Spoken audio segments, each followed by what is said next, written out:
सिद्धार्थ यादव, तीन बड़ी बातें जो हैं जो गौरव गोगोई के भाषण में है। एक तो राहुल गांधी को बोलने नहीं देते वो बिरला जी, बजट भाषण के दौरान 20 बार टोका उन्होंने, माइक ऑफ कर देते हैं आप लोग और आरोप लगाते हैं कि महिला सांसद पीएम को घेर लेती हैं। महिला सांसदों पर यह गंभीर आरोप, इसलिए स्पीकर के खिलाफ अविश्वास प्रस्ताव। ये तीन बड़े बिंदु हैं जब गौरव गोगोई को मैंने सुना। पहला, फिर मैं रिपीट करूंगा, राहुल गांधी को बोलने नहीं देते ओम बिरला जी, बजट भाषण के दौरान 20 बार टोका, माइक ऑफ कर देते हैं आप लोग मतलब ओम बिरला जी स्पीकर। और तीसरा, महिला सांसदों पर यह जो गंभीर आरोप लगाए विपक्ष की कि उन्होंने पीएम को घेर लिया था, इस वजह से स्पीकर के खिलाफ अविश्वास प्रस्ताव। सिद्धार्थ यादव। नमस्कार अमन जी, नमस्कार आपके सभी दर्शकों को। ये तीन बड़े बिंदु नहीं है, ये केवल तीन बिंदु हैं। इन तीन बिंदुओं के लिए कल पूरा सदन का पूरा दिन बर्बाद किया गया। कल जिस बात पर बहस विपक्ष ने तय करी थी, उस विपक्ष ने उस बात से पीछे हटके कह दिया कि सस्पेंशन ऑफ बिजनेस। आज वो वापस लौट आए क्योंकि उनके मन में है पता नहीं कब कहां कुछ करेंगे। और आज जब करने लगे तो भी सदन के विपक्ष के उपनेता 50 मिनट में केवल यही तीन बोल पाए। ये तीन तो वो लगातार बोल रहे हैं। मुद्दा विपक्ष क्या बोल रहा है ये नहीं है अमन जी, मुद्दा ये है कि विपक्ष को लगता है कि संसद हमारी मनमर्जी से चलेगा। उनको ये लगता है कि सदन को जैसा हम चाहेंगे वैसा चलेगा।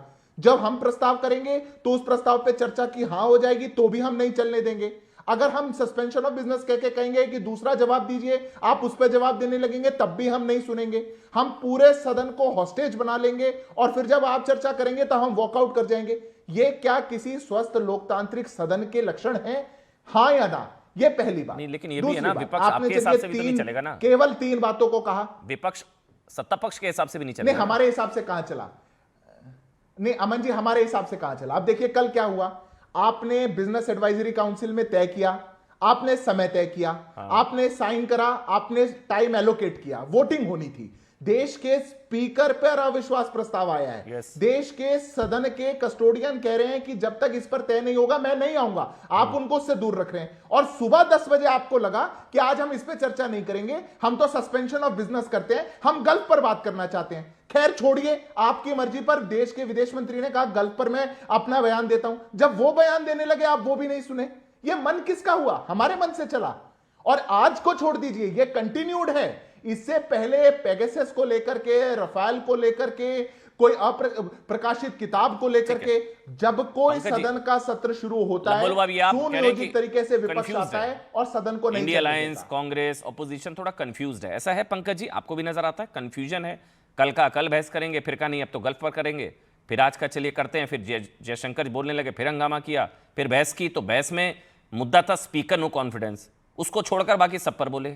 कुछ कंफ्यूजन है क्या पंकज जी, आपको लगता है? कोई कंफ्यूजन नहीं है, कल भी कोई कंफ्यूजन नहीं, लेकिन विपक्ष ये चाहता था कि पश्चिम एशिया की जो स्थिति है उस पर ठीक से विचार विमर्श हो। खाली विदेश मंत्री जी के बयान से कुछ होने वाला नहीं है।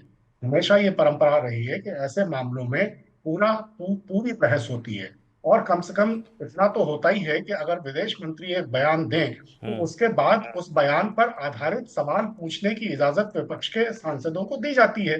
कल वो भी नहीं किया गया और स्पीकर के खिलाफ जो लाया गया है प्रस्ताव उनको हटाने का 94C में, तो वो एक गलत तरह का प्रस्ताव है। आज उस पर जो भी चर्चा हुई है वो पूरी तरह मौजूद है। एक मिनट आपको टोक सकता हूं सर, आपकी इजाजत से? आपने कहा जयशंकर के बयान का कोई मतलब नहीं, यही कहा ना आपने अभी? मैंने ये नहीं कहा, मैंने ये कहा कि सिर्फ विदेश मंत्री के बयान देने से कोई अर्थ नहीं निकलता है जब नहीं, तक कोई अर्थ नहीं निकलता, लेकिन पूरी बहस ना हो। सर सिर्फ एक तरफा बयान दे देने से नहीं होता है। प्रियंका वाड्रा कह रही थी keen to hear what he will say. Priyanka Vadra ने कहा कि मैं, अब मेरे को एक बार बोलने दीजिए, प्रियंका वाड्रा ने कहा मैं सुनना चाहती हूं विदेश मंत्री क्या कहते हैं। ये मैंने सर्च किया क्योंकि मेरे को ध्यान था, मैं कंफर्म कर रहा था, हो सकता मैं गलत ना बोलूं। प्रियंका वाड्रा ने बोला कि कब बोलेंगे विदेश मंत्री, मैं उनको सुनना चाहती हूं। आप कह रहे हैं कि उनके बोलने से कुछ फर्क नहीं पड़ता। पहले आप कह रहे थे कब बोलें कब बोलें कब बोलें, जब बोलने लगे तो फिर बवाल हंगामा, थोड़ा बहुत कंफ्यूजन शायद है सर, नहीं? किसी भी मामले में किसी भी मंत्री के बयान के बाद एक परंपरा है, नियम है कि विपक्ष को उस पर सवाल पूछने की इजाजत दी जाती है। क्या कल ये इजाजत सुनना दी था? गई? नहीं सुनना था सर? नहीं सुनना था तो सुन लिया ना। तो नहीं सुना ना, वही तो। नहीं आपको सर तय करना सवाल होगा। उठाने हैं वो भी तो उठाने देने चाहिए। नहीं सर, मैं वही क्लियर करना चाह रहा था पंकज जी। आप ज्यादा जानकार हैं सर, सीनियर हैं, मैं पूछना चाह रहा हूं कांग्रेस के स्टैंड को लेकर, पहले का कब बोलेंगे कब बोलेंगे कब बोलेंगे, प्रियंका वाड्रा ने कहा keen to hear what he will say, यही जब बोलने लगे तो उस पर बवाल हंगामा, नहीं सुनना नहीं सुनना नहीं सुनना, सुनना था नहीं सुनना था, मतलब ये मैं जानना चाह रहा था सर। सुना ना, उन्होंने क्या कहा सुन लिया, लेकिन फिर उसमें कोई पूर्ण ठीक है। बात ही नहीं है, तो कितनी बातें सुनते रहे, खाली जुमलेबाजी सुनते रहे। और मोदी स्पीकर, सरकार का और स्पीकर पर sir, speaker no confidence, reason? Speaker पे जो 94C के तहत आया है मामला, हाँ। उस पर बात हुई है, बात होनी चाहिए।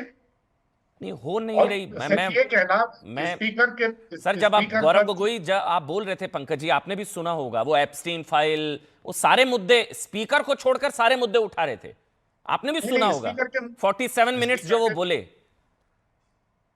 स्पीकर के बारे में भी सारे मुद्दे उठाए। उन्होंने कहा कि आप विपक्ष के नेता को बोलने नहीं देते हैं, ठीक है। आपका पूरा रवैया पक्षपातपूर्ण है। हम्म। वो सारी बातें भी कही। जब भी कभी इस तरह के भाषण होते हैं तो उसमें बहुत से दूसरे आयाम भी अपने आप सम्मिलित होते हैं। ये नहीं है कि इस मुद्दे पर बात है तो सिर्फ इसी मुद्दे पर बात होगी। उसके उससे जुड़े हुए बहुत से मुद्दों पर, सरकार की नाकामी पर, तरह की चीजों पर हाँ। एक एक बात होती है।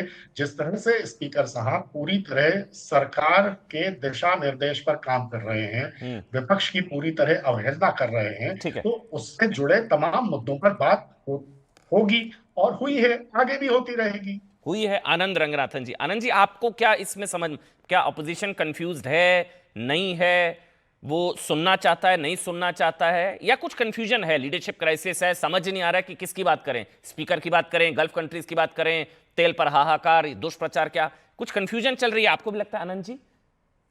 नमस्कार अमन जी, जी और नमस्कार। आपके दर्शकों को और मेरे फेलो पैनलिस्ट को भी नमस्कार जी। मैं बिल्कुल इसका ऑपोजिट समझता हूँ, बिल्कुल कंफ्यूजन नहीं है, टोटल क्लैरिटी है ऑपोजिशन में। देखिए, एक फेडरिको फेलिनी की एक फिल्म आई थी 8.5, उसमें गुइडो चीफ कैरेक्टर था। उसने कहा था आई हैव नथिंग टू से but I will say it anyway. वो हिंदी में, मेरे पास कहने को कुछ नहीं है लेकिन मैं फिर भी वो कहूंगा जो कहने को कुछ नहीं है। अब आप एक चीज बताइए, सिद्धार्थ ने मैं एक एकदम मिनट ठीक टोकूं कहा आपको, ये डिबेट में जी। अनुराग भदौरिया मोड कहते हैं उसको।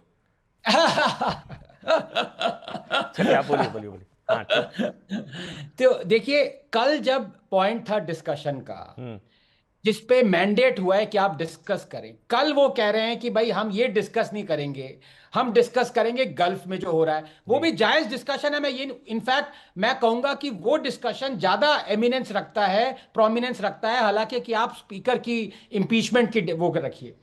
आज जब आपको चांस दिया गया आप बोलिए, तो कह रहे हैं कि आज हम कुछ और बोलेंगे, कल इनका कुछ और होगा। ये कंफ्यूजन नहीं है, ये क्लैरिटी है। ये दुनिया, अब पिछली बार आपने मुझे मना किया था सेंटेंस कंप्लीट ना करिए, तो मैं आज वो कंप्लीट नहीं करूंगा। चुनौतियां बहुत हैं इस देश में, लेकिन प्रॉब्लम यहां पे क्या आ जाती है कि सबसे पहले तो जो स्पीकर का इंपीचमेंट हुआ है उस पे आपको डिस्कस नहीं करना है, आपको गल्फ पे डिस्कस करना है, जो कि मैंने कहा जायज है। वो कल डॉक्टर जयशंकर ने उस पे क्लैरिफिकेशन दिया कि नहीं दिया? उसको फिर डिसरप्ट क्यों किया आपने?